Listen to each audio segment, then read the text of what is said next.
இப்போது இந்த கொஸ்டின் பாருங்கள். இதில் என்ன சொல்லியிருக்காங்கன்னா, the number of horses on a farm is twice the number of ducks. ஒரு ஃபார்மில் இருக்கிற ஹோர்ஸஸோட நம்பர் என்னென்னா twice the number of duck. The total number of feet of the ducks and the horses counted together 17. That means இப்போது feeds, இப்போது ஹோர்ஸஸ்க்கு வந்துட்டு 4 feet இருக்குது, டக்குக்கு வந்து 2 feet கரெக்டாக. ஸோ மொத்தமாக இருக்கிற எல்லா ஃபீட்டையுமே வந்து கவுண்ட் பண்ணும்போது 70 வரும்னு சொல்கிறாங்க. the நம்பர் ஆஃப் டக் எவ்வளோன்னு கேட்குறாங்க. ஓகேவா? ஸோ இதுக்காக நம்ம ஃபஸ்ட்டு என்ன பண்ணோன்னா, ஹோர்ஸை வந்து என்னென்னு எடுத்துக்கலாம். ஹோர்ஸை வந்து இப்போ எக்ஸ்ன்னு எடுத்துக்கலாம், டக்கை வந்து வைன்னு எடுத்துக்கலாம். ஓகேவா? ஸோ ஹோர்ஸ் எவ்வளோ இருக்குன்றதை ஃபஸ்ட்டு நம்ம கண்டுபிடிக்கணும். ஹோர்ஸ் டக்கு வந்து வை இருக்குன்னா ஹோர்ஸ் வந்து எவ்வளோ இருக்குதுன்னு சொல்லியிருக்காங்க, 2 டைம்ஸ் ஆஃப் வை இருக்குதுன்னு சொல்லியிருக்காங்க. கரெக்டாக தானே? இங்கே சொல்லியிருக்காங்க பாரு, horses on a farm is twice the number of duck. Duck வந்து வை இருக்குன்னா அதை விட 2 டைம்ஸ் என்ன இருக்குது, ஹோர்ஸ் இருக்குதுன்னு சொல்லியிருக்காங்க. கரெக்டாக? ஸோ நெக்ஸ்ட்டு பாருங்கள், the total number of the feet of the ducks and the horses counted together is 70. So இங்கே பாருங்கள், இப்போ வந்துட்டு ஹோர்ஸ் வந்து எக்ஸ்ன்னு சொல்கிறோம். கரெக்டாக? ஒரு ஹோர்ஸுக்கு வந்து எவ்வளோ கால் இருக்கும், 4 கால் இருக்கும். ஸோ 4 கால் ஆஃப் எக்ஸ் ஹோர்ஸு. ஓகேவா? அதே மாதிரி டக்குக்கு வந்து எவ்வளோ கால் இருக்கும், 2 கால் இருக்கும். கரெக்டாக? 2 டக்கு. ஓகேவா? மொத்தமாக சேர்க்கும்போது எல்லாமே சேர்க்கும்போது எவ்வளோ வரும்னு சொல்கிறாங்க, 70 வரும்னு சொல்கிறாங்க. ஓகேவா? ஸோ இப்போ நமக்கு வந்துட்டு இது ஒரு ஃபார்முலா ஒன்று கிடச்சிருக்கு, இது ஒரு ஃபார்முலா ஒன்று கிடச்சிருக்கு. ஓகேவா?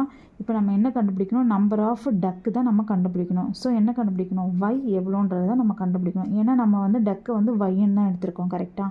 ஸோ இந்த ஃபார்முலாவில் வந்துட்டு வை கண்டுபிடிக்கணும்னா இந்த எக்ஸுக்கு பதிலாக வை டேர்ம் வந்து நம்ம வந்து அப்ளை பண்ணலாம். ஸோ எக்ஸுக்கு என்னன்னு தெரியும், நம்ம எக்ஸுனா என்னன்னு தெரியும், எக்ஸுனா ஹெச்னு தெரியும். கரெக்டாக? ஹெச்னா என்னன்னு தெரியும், ஹெச்னா 2yன்னு தெரியும். கரெக்டாக? So 4 × 2y + 2y = 70. இங்கே வந்து என்ன வரும், 8y + 2y = 70. So 10y = 70. So இங்கே ஆன்சர் என்ன வரும், y = 70 / 10 = 7 வரும். கரெக்டாக? ஸோ y மீன்ஸ் என்னது, டக். ஸோ டக் எவ்வளோ இருக்குது, 7 நம்பர் இருக்குது. ஸோ இதுதான் ஆன்சர். இதை நம்ம வந்து வெரிஃபை கூட பண்ணலாம். வெரிஃபை பண்ணுறது எப்படின்னா வந்துட்டு இந்த ஃபார்முலாவில் ஏதாவது ஒரு ஃபார்முலாவில் நம்ம வந்து வை அப்ளை பண்ணும்போது ஆன்சர் கரெக்டாக வருதா அப்படின்றத பாருங்கள்.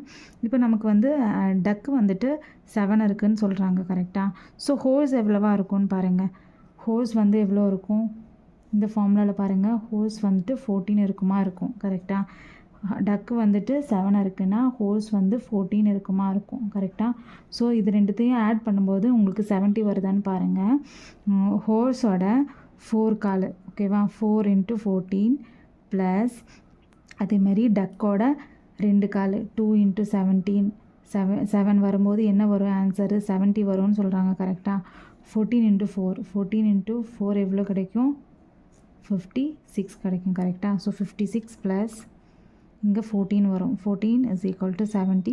ஸோ 70 = 70. ஸோ உங்களுக்கு கிடைச்ச ஆன்சர் கரெக்டு தான். ஸோ நீங்கள் வெரிஃபை பண்ணுற அளவுக்கு உங்களுக்கு டைம் இருந்ததுன்னா நீங்கள் வெரிஃபையும் பண்ணிக்கலாம். பட் இது வரைக்கும் தான் உங்களோட ஆன்சர். y = 7 கிடச்சிதுன்னா வைனா என்னென்னு தெரியும், டக்கு. ஸோ டக்கு எவ்வளவு, 7 நம்பர்ஸ்.